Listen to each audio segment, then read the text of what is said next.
আসসালামু আলাইকুম রহমতুল্লাহি বারাকাতুহু। বিসমিল্লাহির রহমানির রহিম। মহানবী সাল্লাল্লাহু আলাইহি ওয়াসাল্লামও একজন দুঃখী মানুষ। একদিন মহানবী সাল্লাল্লাহু আলাইহি ওয়াসাল্লাম কোথাও যাচ্ছিলেন। প্রতিমধ্যে এক জায়গায় তিনি দেখতে পেলেন এক বৃদ্ধ লোক তার মনিবের বাগানে পানি দিচ্ছেন।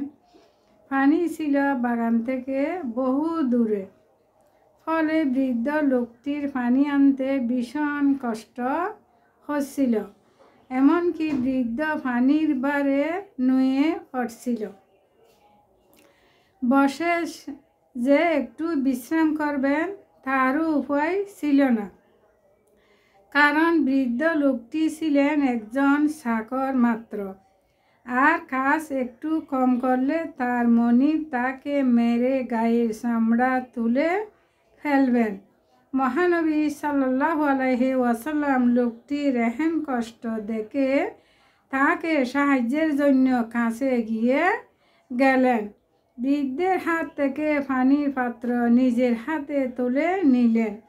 তার সবটুকু কাজ মহানবী সাল্লাল্লাহু আলাইহি ওয়াসাল্লাম করে দিলেন আর বললেন, ভাই, এখন তুমি একটু বসে বিশ্রাম করো, এবং এর পরেও যদি কখনো আমাকে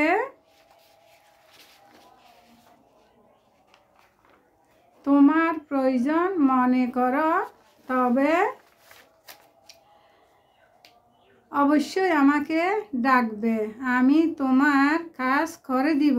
মহানবী সাল্লাল্লাহু আলাইহি ওয়াসাল্লাম চাকরদের সম্পর্কে বলছেন, যারা কাজ করে তারা তোমাদেরই ভাই, সুতরাং তাদের কখনো কষ্ট দিবেন না, অসম্মান করবেন না, বরং নিজেরা যা খাবে তা তাদের খাওয়াবে এবং নিজেরা যা পরিধান করবে তা তাদের পরিধান করাবে।